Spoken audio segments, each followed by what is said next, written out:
أعوذ بالله من الشيطان الرجيم पनाह मांगता हूँ मैं अल्लाह की शैतान मरदूद से। بسم الله الرحمن الرحيم शुरू अल्लाह के नाम से जो बड़ा मेहरबान निहायत रहम वाला है।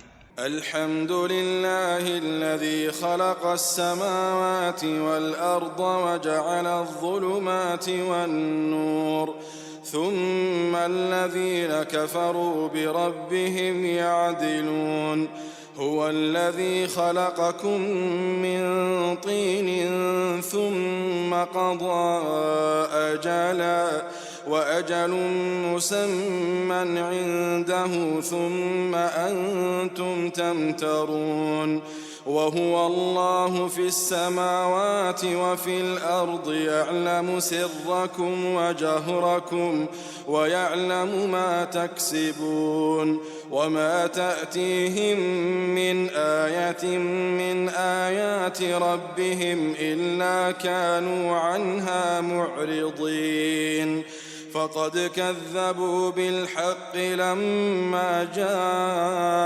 جاءهم فسوف يأتيهم أنباء ما كانوا به يستهزئون ألم يروا كم أهلكنا من قبلهم من قرن مكناهم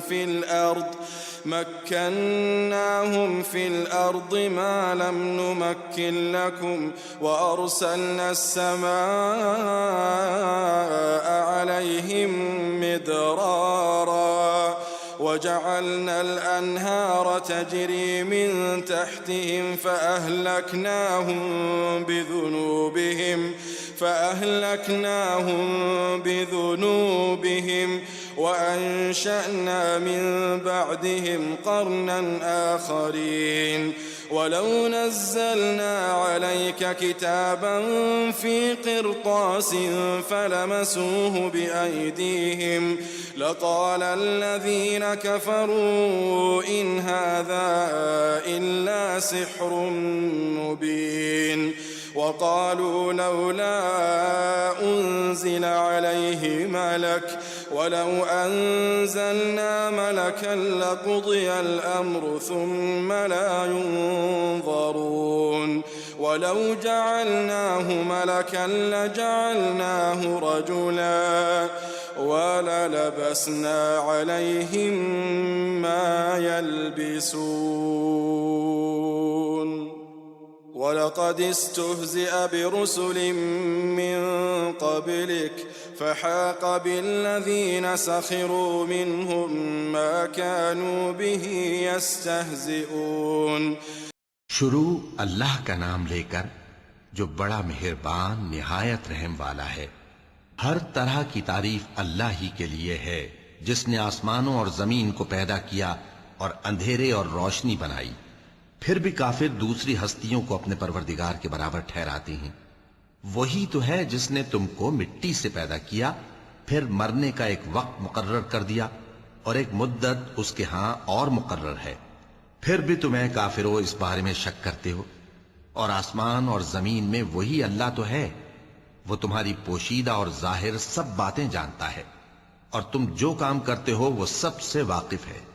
और अल्लाह की निशानियों में से कोई निशानी इन लोगों के पास नहीं आती मगर ये उससे मुंह फेर लेते हैं। जब इनके पास हक आया तो उसको भी इन्होंने झुटला दिया। सो इनको उन चीजों का जिनसे ये हंसी करते हैं अनकरीब अंजाम मालूम हो जाएगा। क्या इन्होंने नहीं देखा कि हमने इनसे पहले कितनी उम्मतों को हलाक कर दिया जिनके पांव मुल्क में ऐसे जमा दिए थे कि तुम्हारे पांव भी ऐसे नहीं जमाए, और उन पर आसमान से लगातार मे बरसाया और नहरें बना दी जो उनके मकानों के नीचे बह रही थीं।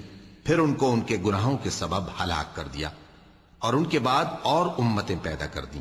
और ऐ पैगंबर, अगर हम तुम पर कागज में लिखी हुई कोई तहरीर नाजिल करते और ये उसे अपने हाथों से टटोल भी लेते तो जो काफिर हैं वो यही कह देते कि ये तो साफ साफ जादू है, और कहते हैं कि इन पैगंबर पर फरिश्ता क्यों नाजिल ना हुआ जो इनकी तस्दीक करता। और अगर हम फरिश्ता नाजिल करते तो काम ही फैसल हो जाता, फिर इन्हें मोहलत भी न दी जाती। नीज अगर हम किसी फरिश्ते को भेजते तो उसे मर्द की सूरत में ही भेजते, और जो शुबा ये अब करते हैं उसी शुबे में इन्हें डाल देते। और तुमसे पहले भी पैगंबरों के साथ हंसी होती रही है, फिर जो लोग उनसे हंसी किया करते थे उनको हंसी करने की सजा ने आ घेरा। قل سيروا في الأرض ثم انظروا كيف كان عاقبة المكذبين قل لمن ما في السماوات والأرض قل لله كتب على نفسه الرحمة ليجمعنكم إلى يوم القيامة لا ريب فيه الذين خسروا أنفسهم فهم لا يؤمنون وله ما سكن في الليل والنهار وهو السميع العليم قل أغير الله أتخذ وليا فاطر السماوات والأرض وهو يطعم ولا يطعم قل إني أمرت أن أكون أول من أسلم ولا تكونن من المشركين قل إني أخاف إن عصيت ربي عذاب يوم عظيم من يصرف عنه يومئذ فقد رحمه وذلك الفوز المبين وإن يمسسك الله بضر فلا كاشف له إلا هو وإن يمسسك بخير فهو على كل شيء قدير وهو القاهر فوق عباده وهو الحكيم الخبير قل أي شيء أكبر شهادة قل الله شهيد بيني وبينكم وأوحي إلي هذا القرآن لأنذركم به ومن بلغ أئنكم لتشهدون أن مع الله آلهة أخرى قل لا أشهد قل إنما هو إله واحد وإنني بريء مما تشركون الذين آتيناهم الكتاب يعرفونه كما يعرفون أبناءهم الذين خسروا أنفسهم فهم لا يؤمنون कहो कि मुल्क में चलो फिरो, फिर देखो कि झुटलाने वालों का क्या अंजाम हुआ। कहो कि आसमान और जमीन में जो कुछ है किसका है? कह दो अल्लाह का। उसने अपनी जात पाक पर रहमत को लाजिम कर लिया है। वो तुम सबको क़यामत के दिन, जिसमें कुछ भी शक नहीं, जरूर जमा करेगा। जिन लोगों ने अपने आप को नुकसान में डाल रखा है वो ईमान नहीं लाते। और जो मखलूक रात और दिन में बसती है सब उसी की है और वो सुनता है, जानता है। कहो क्या मैं अल्लाह को छोड़कर किसी और को मददगार बनाऊं? कि वही तो आसमानों और जमीन का पैदा करने वाला है और वही सबको खाना देता है और खुद किसी से खाना नहीं लेता। ये भी कह दो कि मुझे ये हुक्म हुआ है कि मैं सबसे पहला फरमाबरदार बनूं, और ये कि ऐ पैगंबर तुम मुशरिकों में न होना। ये भी कह दो कि अगर मैं अपने परवरदिगार की नाफरमानी करूं तो मुझे बड़े दिन के अजाब का खौफ है। जिस शख्स से उस रोज अजाब टाल दिया गया उस पर अल्लाह ने बड़ी मेहरबानी फरमाई और यही खुली कामयाबी है। और अगर अल्लाह तुमको कोई सख्ती पहुंचाए तो उसके सिवा उसको कोई दूर करने वाला नहीं, और अगर नेमत और राहत अता करे तो कोई उसको रोकने वाला नहीं। वो हर चीज पर कादिर है और वो अपने बंदों पर गालिब है और वो दाना है, खबरदार है। इनसे पूछो कि सबसे बढ़कर करीन इंसाफ किसकी शहादत है। कह दो कि अल्लाह ही मुझ में और तुम में गवाह है और ये कुरान मुझ पर इसलिए उतारा गया है कि इसके जरिए से तुमको और जिस शख्स तक वो पहुंच सके आगाह कर दूं। क्या तुम लोग इस बात की शहादत देते हो कि अल्लाह के साथ और भी माबूद हैं? ऐ पैगंबर, कह दो कि मैं तो ऐसी शहादत नहीं देता। कह दो कि सिर्फ वही एक माबूद है और जिनको तुम लोग शरीक बनाते हो मैं उनसे बेजार हूं। जिन लोगों को हमने किताब दी है वो इनको यानी हमारे पैगंबर को इस तरह पहचानते हैं जिस तरह अपने बेटों को पहचाना करते हैं।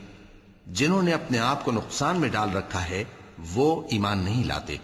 वमन अज़लम मिम्मन इफ्तरा अला अल्लाहि कज़िबन औ कज़्ज़ब बिआयातिहि इन्नहु ला युफ्लिहु ज़ालिमून वयौम नहशुरुहुम जमीअन ثم نقول للذين أشركوا أين شركاؤكم الذين كنتم تزعمون ثم لم تكن فتنتهم إلا أن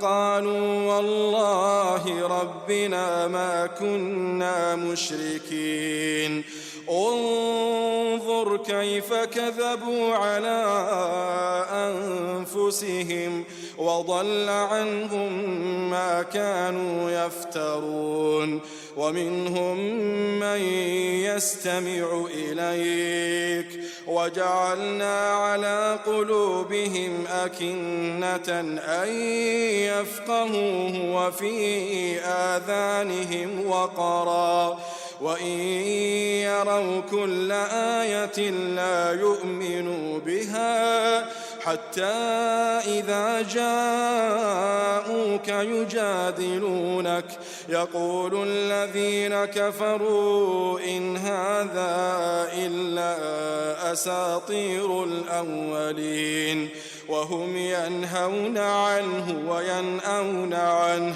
وإن يهلكون إلا أنفسهم وما يشعرون ولو ترى إذ وقفوا على النار فقالوا يا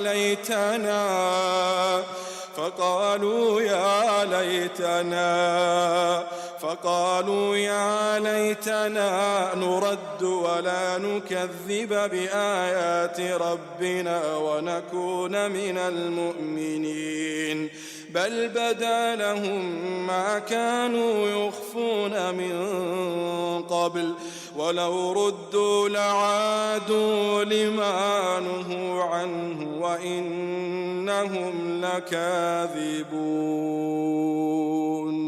وقالوا إن هي إلا حياتنا الدنيا وما نحن بمبعوثين ولو ترى إذ وقفوا على ربهم قال أليس هذا بالحق قالوا بلى وربنا قال فذوقوا العذاب بما كنتم تكفرون और उस शख्स से ज्यादा कौन जालिम है जिसने अल्लाह पर झूठ बांधा या उसकी आयतों को झुटलाया? कुछ शक नहीं कि जालिम लोग कामयाब नहीं होंगे। और जिस दिन हम सब लोगों को जमा करेंगे फिर मुशरिकों से पूछेंगे कि आज वो तुम्हारे शरीक कहां हैं जिनका तुम्हें दावा था, तो उनसे कुछ उज्र न बन पड़ेगा और बजुज इसके कुछ चारा न होगा कि कहें अल्लाह की कसम जो हमारा परवरदिगार है हम शरीक नहीं बनाते थे। देखो इन्होंने अपने ऊपर कैसा झूठ बोला। और जो कुछ ये इफ्तरा किया करते थे सब उनसे जाता रहा और उनमें बाज ऐसे हैं कि तुम्हारी बातों की तरफ कान रखते हैं और हमने उनके दिलों पर तो पर्दे डाल दिए हैं कि उनको समझ न सके और कानों में सकिल पैदा कर दिया है कि सुन न सके। और अगर ये तमाम निशानियां भी देख लें तब भी तो उन पर ईमान न लाएं। यहां तक कि जब तुम्हारे पास तुमसे बहस करने को आते हैं तो जो काफिर हैं कहते हैं ये कुरान और कुछ भी नहीं सिर्फ पहले लोगों की कहानियां हैं। वो इससे औरों को भी रोकते हैं और खुद भी परे रहते हैं मगर इन बातों से अपने आप ही को हलाक करते हैं और इससे बेखबर हैं। काश तुम उनको उस वक्त देखो जब ये दोज़ख के किनारे खड़े किए जाएंगे اور کہیں گے کہ اے کاش ہم پھر دنیا میں لوٹا دیے جائیں تاکہ اپنے پروردگار کی آیتوں کی تکذیب نہ کریں اور مومن ہو جائیں۔ اور کہتے ہیں کہ ہماری جو دنیا کی زندگی ہے بس یہی زندگی ہے اور ہم مرنے کے بعد پھر زندہ نہیں کیے جائیں گے، اور کاش تم ان کو اس وقت دیکھو جب یہ اپنے پروردگار کے سامنے کھڑے کیے جائیں گے، اور وہ فرمائے گا کیا یہ دوبارہ زندہ ہونا برحق نہیں؟ تو کہیں گے کیوں نہیں، پروردگار کی قسم بالکل برحق ہے۔ خدا فرمائے گا اب کفر کے بدلے جو دنیا میں کرتے تھے عذاب کے مزے چکھو۔ قد خسر الذين كذبوا بلقاء الله حتى إذا جاءتهم الساعة بغتة قالوا يا حسرتنا على ما فرطنا فيها وهم يحملون أوزارهم على ظهورهم ألا ساء ما يزرون وما الحياة الدنيا إلا لعب وله وللدار الآخرة خير للذين يتقون أفلا تعقلون قد نعلم إنه ليحزنك الذي يقولون فإنهم لا يكذبونك ولكن الظالمين بآيات الله يجحدون ولقد كذبت رسل من قبلك فصبروا على ما كذبوا وأوذوا حتى أتاهم نصرنا ولا مبدل لكلمات الله ولقد جاءك من نبأ المرسلين وإن كان كبر عليك إعراضهم فإن استطعت أن تبتغي نفقا في الأرض أو سلما في السماء فتأتيهم بآية ولو شاء الله لجمعهم على الهدى فلا تكونن من الجاهلين۔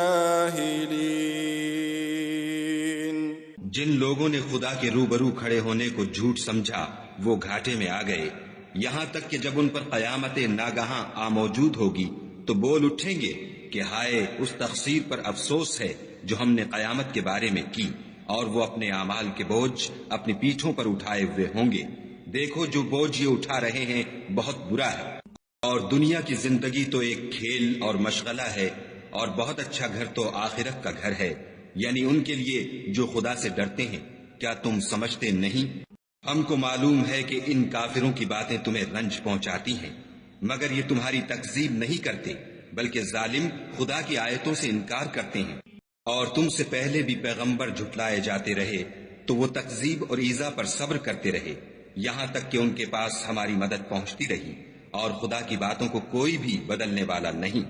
اور تم کو پیغمبروں کے احوال کی خبریں پہنچ چکی ہیں تو تم بھی صبر سے کام لو۔ اور اگر ان کی روگردانی تم پر شاق گزرتی ہے تو اگر طاقت ہو تو زمین میں کوئی سرنگ ڈھونڈ نکالو یا آسمان میں سیڑھی تلاش کرو، پھر ان کے پاس کوئی معجزہ لاؤ، اور اگر خدا چاہتا تو سب کو ہدایت پر جمع کر دیتا، پس تم ہرگز نادانوں میں نہ ہونا۔ انما يستجيب الذين يسمعون والموتى يبعثهم الله ثم إليه يرجعون وقالوا لولا نزل عليه آية من ربه قل إن الله قادر على أن ينزل آية ولكن أكثرهم لا يعلمون وما من دابة في الأرض ولا طائر يطير بجناحيه إلا أمثالكم ما فرطنا في الكتاب من شيء ثم إلى ربهم يحشرون والذين كذبوا بآياتنا صم وبكم في الظلمات من يشاء الله يضلله ومن يشاء يجعله على صراط مستقيم قل أرأيتكم إن أتاكم عذاب الله أو أتتكم الساعة أغير الله تدعون إن كنتم صادقين بل إياه تدعون فيكشف ما تدعون إليه إن شاء وتنسون ما تشركون. بات یہ ہے کہ حق کو قبول وہی کرتے ہیں جو سنتے بھی ہیں، اور مردوں کو تو خدا قیامت ہی کو اٹھائے گا، پھر اسی کی طرف لوٹ کر جائیں گے. اور کہتے ہیں کہ ان پر ان کے پروردگار کے پاس سے کوئی نشانی کیوں نازل نہیں ہوئی؟ کہہ دو کہ خدا نشانی اتارنے پر قادر ہے، لیکن اکثر لوگ نہیں جانتے. اور زمین میں جو چلنے پھرنے والا حیوان یا دو پروں سے اڑنے والا جانور ہے، ان کی بھی تم لوگوں کی طرح جماعتیں ہیں. ہم نے کتاب یعنی لوح محفوظ میں کسی چیز کے لکھنے میں کوتاہی کی نہیں، پھر سب اپنے پروردگار کی طرف جمع کیے جائیں گے. اور جن لوگوں نے ہماری آیتوں کو جھٹلایا وہ بہرے اور گونگے ہیں، اس کے علاوہ اندھیرے میں پڑے ہوئے. جس کو خدا چاہے گمراہ کر دے اور جسے چاہے سیدھے رستے پر چلا دے. کہو کافرو، بھلا دیکھو تو اگر تم پر خدا کا عذاب آ جائے یا قیامت آ موجود ہو تو کیا تم ایسی حالت میں خدا کے سوا کسی اور کو پکارو گے؟ اگر سچے ہو تو بتاؤ. نہیں، بلکہ مصیبت کے وقت تم اسی کو پکارتے ہو، تو جس دکھ کے لیے اسے پکارتے ہو وہ اگر چاہتا ہے تو اس کو دور کر دیتا ہے، اور جن کو تم شریک بناتے ہو اس وقت انہیں بھول جاتے ہو.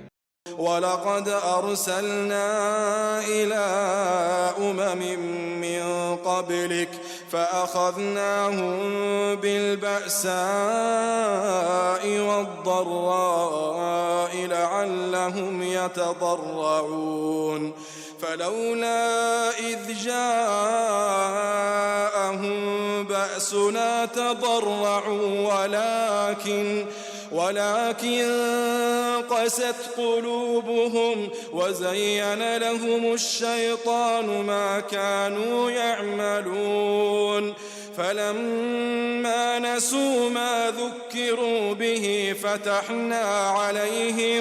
فتحنا عليهم أبواب كل شيء حتى إذا فرحوا بما أوتوا أخذناهم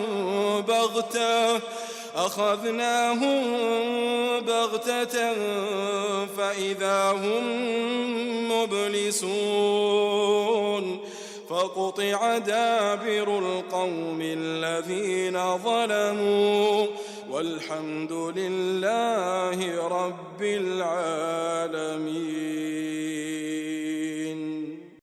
اور ہم نے تم سے پہلے بہت سی امتوں کی طرف پیغمبر بھیجے، پھر ان کی نافرمانیوں کے سبب ہم انہیں سختیوں اور تکلیفوں میں پکڑتے رہے تاکہ عاجزی کریں. تو جب ان پر ہمارا عذاب آتا رہا وہ کیوں نہیں عاجزی کرتے رہے، مگر ان کے تو دل ہی سخت ہو گئے تھے، اور جو کام وہ کرتے تھے شیطان ان کو ان کی نظروں میں آراستہ کر دکھاتا تھا. پھر جب انہوں نے اس نصیحت کو جو ان کو کی گئی تھی فراموش کر دیا تو ہم نے ان پر ہر چیز کے دروازے کھول دیے، یہاں تک کہ جب ان چیزوں سے جو ان کو دی گئی تھی خوب خوش ہو گئے تو ہم نے ان کو ناگہاں پکڑ لیا اور وہ اس وقت مایوس ہو کر رہ گئے. غرض ظالم لوگوں کی جڑ کاٹ دی گئی، اور سب تعریف اللہ رب العالمین ہی کے لیے ہے. قل أرأيتم إن أخذ الله سمعكم وأبصاركم وختم على قلوبكم من إله غير الله يأتيكم به انظر كيف نصرف الآيات ثم هم يصدفون قل أرأيتكم إن أتاكم عذاب الله بغتة أو جهرة هل يهلك إلا القوم الظالمون وما نرسل المرسلين إلا مبشرين ومنذرين فمن آمن وأصلح فلا خوف عليهم ولا هم يحزنون والذين كذبوا بآياتنا يمسهم العذاب بما كانوا يفسقون قل لا أقول لكم عندي خزائن الله ولا أعلم الغيب ولا أقول لكم إني ملك إن أتبع إلا ما يوحى إلي قل هل يستوي الأعمى والبصير أفلا تتفكرون इन काफिरों से कहो कि भला देखो तो अगर अल्लाह तुम्हारे कान और आंखें छीन ले और तुम्हारे दिलों पर मोहर लगा दे तो अल्लाह के सिवा कौन सा माबूद है जो तुम्हें ये नेमतें फिर बख्शे। देखो हम किस किस तरह अपनी आयतें बयान करते हैं फिर भी ये लोग रूगर्दानी किए जाती हैं।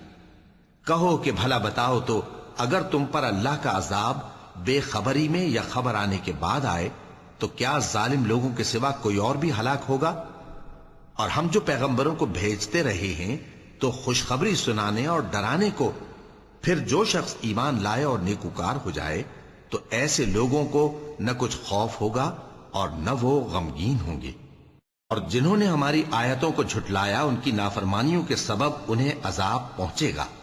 कह दो कि मैं तुमसे ये नहीं कहता कि मेरे पास अल्लाह ताला के खजाने हैं और न ये कि मैं गैब जानता हूं और न तुमसे ये कहता हूं कि मैं फरिश्ता हूं।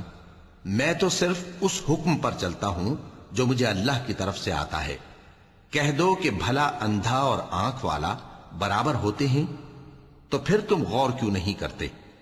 وأنذر به الذين يخافون أن يحشروا إلى ربهم ليس لهم من دونه ولي ولا شفيع لعلهم يتقون ولا تطرد الذين يدعون ربهم بالغداة والعشي يريدون وجهه ما عليك من حسابهم من شيء وما من حسابك عليهم من شيء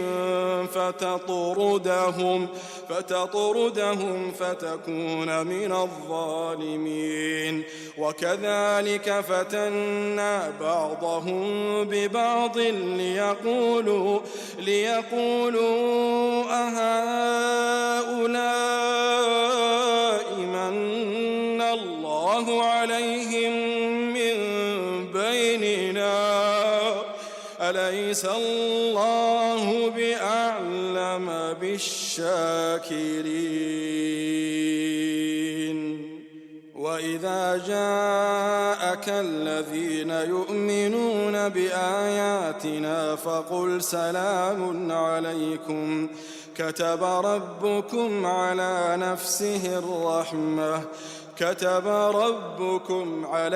نفسه الرحمة أنه من عمل منكم سوءا بجهالة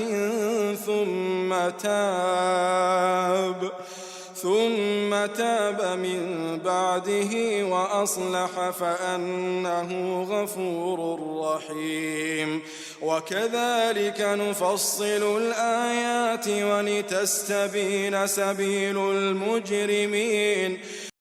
और जो लोग खौफ रखते हैं कि अपने परवरदिगार के रूबरू हाजिर किए जाएंगे और जानते हैं कि उसके सिवा न तो उनका कोई दोस्त होगा और न सिफारिश करने वाला, उनको इस कुरान के जरिए से नसीहत करो ताकि परहेजगार बने। اور جو لوگ صبح و شام اپنے پروردگار سے دعا کرتے ہیں اور اس کی توجہ کے طالب ہیں، ان کو اپنے پاس سے مت نکالو۔ ان کے حساب اعمال کی جواب دہی تم پر کچھ نہیں، اور تمہارے حساب کی جواب دہی ان پر کچھ نہیں، بس ایسا نہ کرنا۔ اگر ان کو نکالو گے تو ظالموں میں ہو جاؤ گے۔ اور اسی طرح ہم نے بعض لوگوں کی بعض سے آزمائش کی ہے کہ جو دولت مند ہیں وہ غریبوں کی نسبت کہتے ہیں کیا یہی لوگ ہیں جن پر اللہ نے ہم میں سے فضل کیا ہے؟ کیا اللہ شکر کرنے والوں سے واقف نہیں؟ اور جب تمہارے پاس ایسے لوگ آیا کریں جو ہماری آیتوں پر ایمان لاتے ہیں تو ان سے کہو سلام علیکم، تمہارے رب نے اپنی ذات پاک پر رحمت کو لازم کر لیا ہے کہ جو کوئی تم میں سے نادانی سے کوئی بری حرکت کر بیٹھے پھر اس کے بعد توبہ کر لے اور نیکوکار ہو جائے تو وہ بخشنے والا ہے، مہربان ہے۔ اور اسی طرح ہم اپنی آیتیں کھول کھول کر بیان کرتی ہیں تاکہ تم لوگ ان پر عمل کرو، اور اس لیے کہ گنہگاروں کا رستہ ظاہر ہو جائے۔ قل إني نهيت أن أعبد الذين تدعون من دون الله قل لا أتبع أهواءكم قد ضللت إذا وما أنا من المهتدين قل إني على بينة من ربي وكذبتم به ما عندي ما تستعجلون به إن الحكم إلا لله يقص الحق وهو خير الفاصلين قل لو أن عندي ما تستعجلون به لقضي الأمر بيني وبينكم والله أعلم بالظالمين وعنده مفاتح الغيب لا يعلمها إلا هو ويعلم ما في البر والبحر وما تسقط من ورقة إلا يعلمها وما تسقط من ورقة إلا يعلمها ولا حبة في ظلمات الأرض ولا رطب ولا يابس إلا في كتاب مبين وهو الذي يتوفاكم بالليل ويعلم ما جرحتم بالنهار ثم يبعثكم فيه ليقضى أجل مسمى ثم إليه مرجعكم ثم ينبئكم بما كنتم تعملون۔ اے پیغمبر کفار سے کہہ دو کہ جن کو تم اللہ کے سوا پکارتے ہو مجھے ان کی عبادت سے منع کیا گیا ہے۔ یہ بھی کہہ دو کہ میں تمہاری خواہشوں کی پیروی نہیں کروں گا، ایسا کروں تو گمراہ ہو جاؤں اور ہدایت یافتہ لوگوں میں نہ رہوں۔ کہہ دو کہ میں تو اپنے پروردگار کی دلیل روشن پر ہوں اور تم اس کی تکذیب کرتے ہو۔ جس چیز یعنی عذاب کے لیے تم جلدی کر رہے ہو وہ میرے پاس نہیں ہے، ایسا حکم اللہ ہی کے اختیار میں ہے۔ وہ سچی بات بیان فرماتا ہے اور وہ سب سے بہتر فیصلہ کرنے والا ہے۔ کہہ دو کہ جس چیز کے لیے تم جلدی کر رہے ہو اگر وہ میرے اختیار میں ہوتی تو مجھ میں اور تم میں فیصلہ ہو چکا ہوتا، اور اللہ ظالموں سے خوب واقف ہے۔ اور اسی کے پاس غیب کی کنجیاں ہیں جن کو اس کے سوا کوئی نہیں جانتا، اور اسے جنگلوں اور دریاؤں کی سب چیزوں کا علم ہے، اور کوئی پتا نہیں جھڑتا مگر وہ اس کو جانتا ہے، اور زمین کے اندھیروں میں کوئی دانہ اور کوئی ہری یا سوکھی چیز نہیں ہے مگر کتاب روشن میں لکھی ہوئی ہے۔ اور وہی تو ہے جو رات کو سونے کی حالت میں تمہاری روح قبض کر لیتا ہے اور جو کچھ تم دن میں کرتے ہو اس سے خبر رکھتا ہے، پھر تمہیں دن کو اٹھا دیتا ہے تاکہ یہی سلسلہ جاری رکھ کر زندگی کی مدت معین پوری کر دی جائے، پھر تم سب کو اسی کی طرف لوٹ کر جانا ہے، پھر وہ تم کو تمہارے عمل جو تم کرتے رہتے ہو ایک ایک کر کے بتائے گا۔ وهو القاهر فوق عباده ويرسل عليكم حفظه حتى إذا جاء أحدكم الموت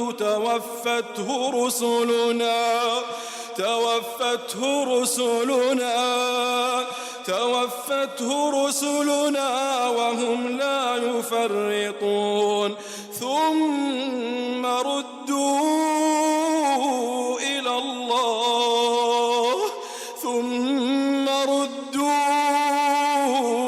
الله مولاهم الحق ألا له الحكم وهو أسرع الحاسبين قل من ينجيكم من ظلمات البر والبحر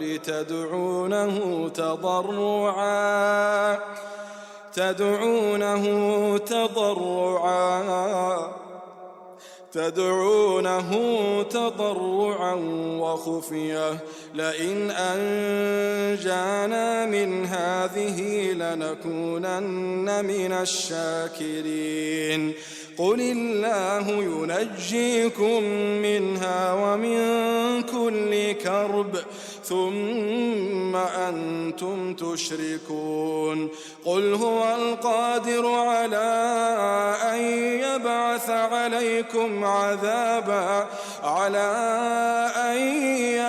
عليكم عذابا من فوقكم أو من تحت أرجلكم أو يلبسكم شيعا ويذيق بعضكم بأس بعض انظر كيف نصرف الآيات لعلهم يفقهون وكذب به قومك وهو الحق قل لست عليكم بوكيل لكل نبأ مستقر وسوف تعلمون وإذا رأيت الذين يخوضون في آياتنا فأعرض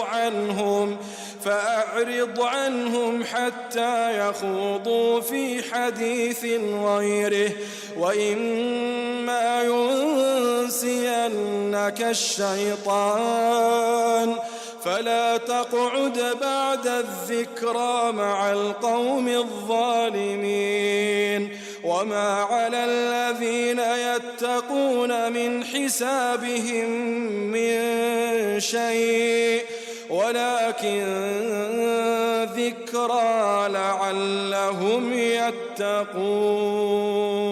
يتقون وذر الذين اتخذوا دينهم لعبا ولهوا وغرتهم الحياة الدنيا وذكر به أن تبسل نفس بما كسبت ليس لها من دون الله ولي ولا شفيع وإن تعدل كل عدل لا يؤخذ منها أولئك الذين أبسلوا بما كسبوا لهم شراب من حميم وعذاب أليم بما كانوا يكفرون और वो अपने बंदों पर गालिब है और तुम पर निगहबान मुकर्रर किए रखता है यहाँ तक कि जब तुम में से किसी की मौत आती है तो हमारे फरिश्ते उसकी रूह कब्ज कर लेते हैं और किसी तरह की कोताही नहीं करते।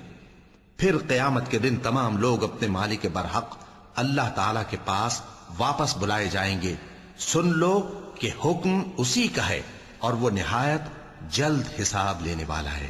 कहो भला तुमको जंगलों और दरियाओं के अंधेरों से कौन निकाल लाता है जबकि तुम उसे आजिजी से और चुपके पुकारते हो और कहते हो अगर अल्लाह हमको इस तंगी से नजात बख्शे तो हम उसके बहुत शुक्रगुजार हों। कहो कि अल्लाह ही तुमको उस तंगी से और हर सख्ती से नजात बख्शता है, फिर भी तुम उसके साथ शिर्क करते हो। कह दो कि वो इस पर भी कुदरत रखता है कि तुम पर ऊपर की तरफ से या तुम्हारे पांव के नीचे से अजाब भेजे या तुम्हें फिरका कर दे और एक को दूसरे से भिड़ाकर आपस की लड़ाई का मजा चखा दे। देखो हम अपनी आयतों को किस किस तरह बयान करते हैं ताकि ये लोग समझें। اور اس قرآن کو تمہاری قوم نے جھٹلایا، حالانکہ یہ سراسر حق ہے۔ کہہ دو کہ میں تمہارا داروغہ نہیں ہوں، ہر خبر کے لیے ایک وقت مقرر ہے اور تم کو عنقریب معلوم ہو جائے گا۔ اور جب تم ایسے لوگوں کو دیکھو جو ہماری آیتوں کے بارے میں بےہودہ بکواس کر رہے ہوں تو ان سے الگ ہو جاؤ، یہاں تک کہ وہ اور باتوں میں مصروف ہو جائیں۔ اور اگر یہ بات شیطان تمہیں بھلا دے تو یاد آنے پر ظالم لوگوں کے ساتھ نہ بیٹھے رہو، اور پرہیزگاروں پر ان لوگوں کے حساب کی کچھ بھی جواب دہی نہیں، ہاں نصیحت تاکہ وہ بھی پرہیزگار ہوں۔ اور جن لوگوں نے اپنے دین کو کھیل اور تماشا بنا رکھا ہے اور دنیا کی زندگی نے ان کو دھوکے میں ڈال رکھا ہے، ان سے کچھ کام نہ رکھو، ہاں اس قرآن کے ذریعے سے نصیحت کرتے رہو تاکہ قیامت کے دن کوئی اپنے اعمال کی سزا میں ہلاکت میں نہ ڈالا جائے۔ اس روز اللہ کے سوا نہ تو کوئی اس کا دوست ہوگا اور نہ سفارش کرنے والا، اور اگر وہ ہر چیز جو روئے زمین پر ہے بطور معاوضہ دینا چاہے تو وہ اس سے قبول نہ ہو۔ یہی لوگ ہیں کہ اپنے اعمال کے وبال میں ہلاکت میں ڈالے گئے، سو ان کے لیے پینے کو کھولتا ہوا پانی اور دکھ دینے والا عذاب ہے، اس لیے کہ کفر کرتے تھے۔ قل أندعو من دون الله ما لا ينفعنا ولا يضرنا ونرد على أعقابنا بعد إذ هدانا الله كالذي استهوته الشياطين في الأرض حيران له أصحاب يدعونه إلى الهدى ائتنا قل إن هدى الله هو الهدى وأمرنا لنسلم لرب العالمين وأن أقيموا الصلاة واتقوه وهو الذي إليه تحشرون وهو الذي خلق السماوات والأرض بالحق ويوم يقول كن فيكون قوله الحق وله الملك يوم ينفخ في الصور عالم الغيب والشهادة وهو الحكيم الخبير۔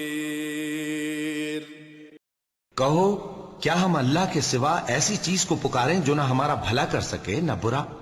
اور جب ہم کو اللہ نے سیدھا رستہ دکھا دیا تو کیا ہم الٹے پاؤں پھر جائیں؟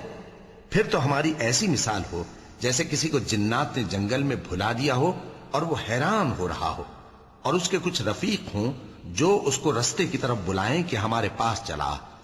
کہہ دو کہ رستہ تو وہی ہے جو اللہ نے بتایا ہے، اور ہمیں تو یہ حکم ملا ہے کہ ہم اللہ رب العالمین کے فرما بردار بنیں، اور یہ بھی کہ نماز پڑھتے رہو اور اس سے ڈرتے رہو، اور وہی تو ہے جس کے پاس تم جمع کیے جاؤ گے، اور وہی تو ہے جس نے آسمانوں اور زمین کو تدبیر سے پیدا کیا ہے، اور جس دن وہ فرمائے گا کہ ہو جا تو حشر برپا ہو جائے گا، اس کا ارشاد برحق ہے، اور جس دن سور پھونکا جائے گا اس دن اسی کی بادشاہت ہوگی، وہی پوشیدہ اور ظاہر سب کا جاننے والا ہے، اور وہی دانا ہے، خبردار ہے۔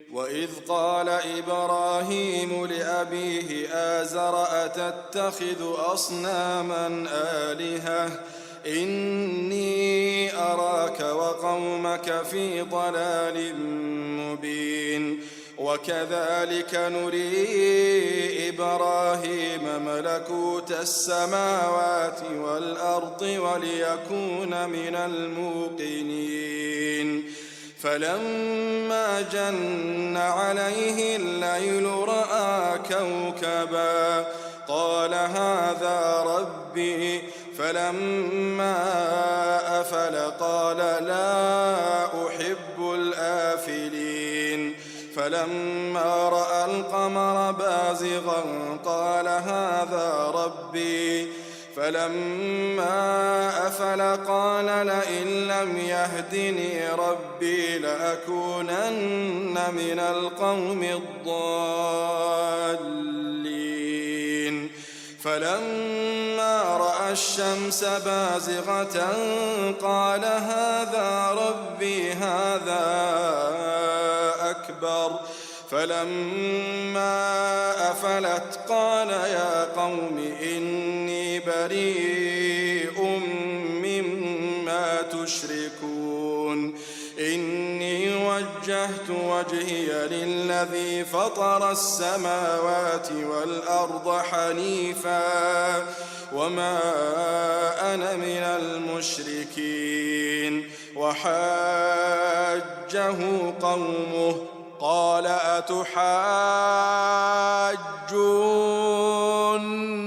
في الله وقد هدان ولا أخاف ما تشركون به إلا أن يشاء ربي شيئا وسع ربي كل شيء علما أفلا تتذكرون وكيف أخاف ما أشركتم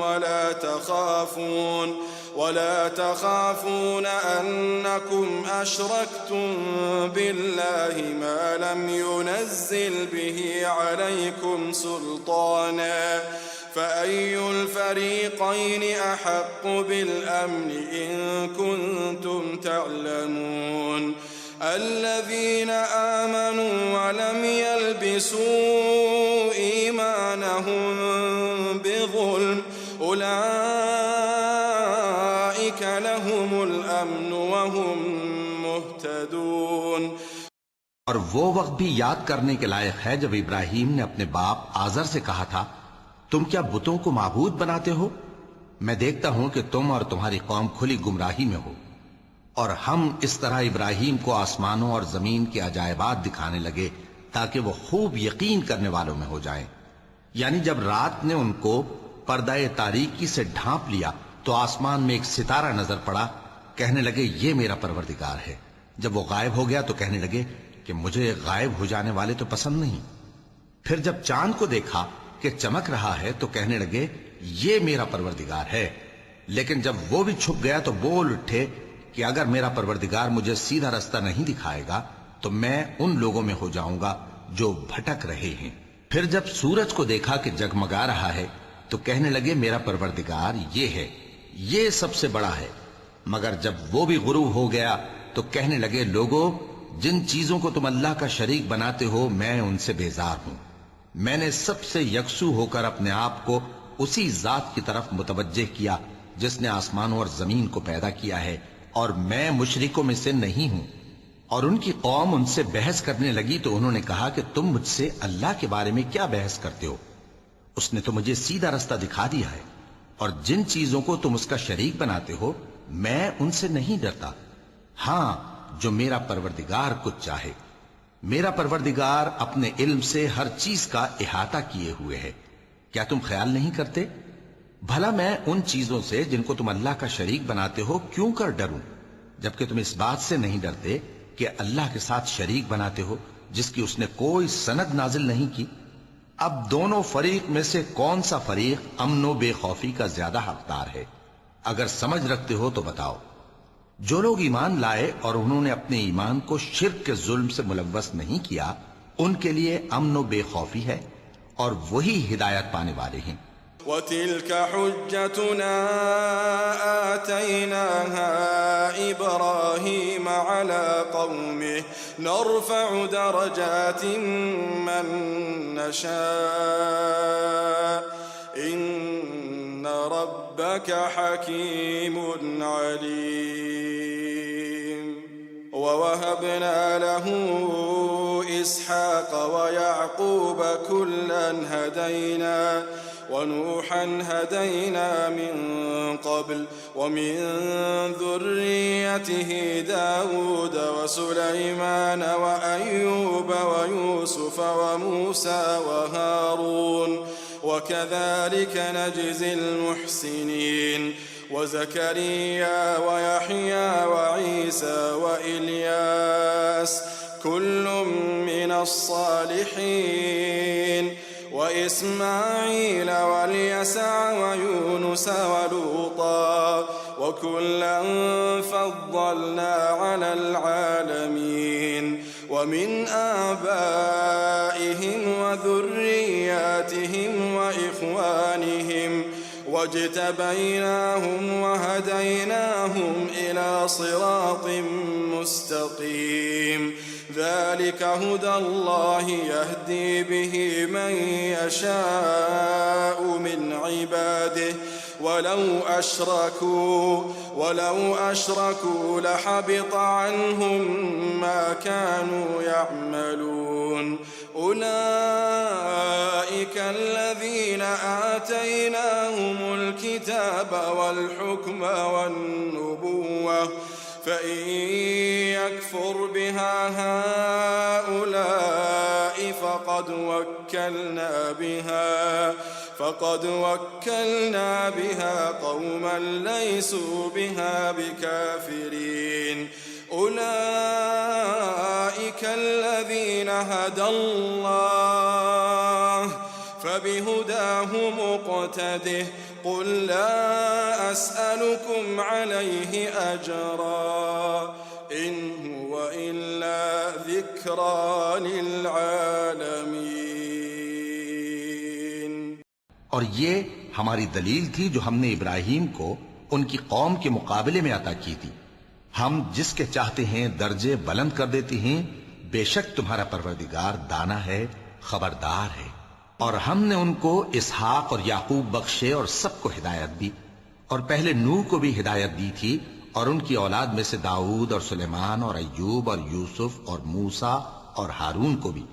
اور ہم نیک لوگوں کو ایسا ہی بدلہ دیا کرتے ہیں. اور زکریا اور یحییٰ اور عیسیٰ اور الیاس کو بھی یہ سب نیکوکار تھے. اور اسماعیل اور الیسع اور یونس اور لوط کو بھی. اور ان سب کو دنیا جہاں کے لوگوں پر فضیلت بخشی تھی. اور بعض کو ان کے باپ دادوں اور اولاد اور بھائیوں میں سے بھی. اور ان کو برگزیدہ بھی کیا تھا اور سیدھا رستہ بھی دکھایا تھا. یہ اللہ کی ہدایت ہے، اس پر اپنے بندوں میں سے جسے چاہے چلائے. اور اگر وہ لوگ شرک کرتے تو جو اعمال وہ کرتے تھے سب ضائع ہو جاتے.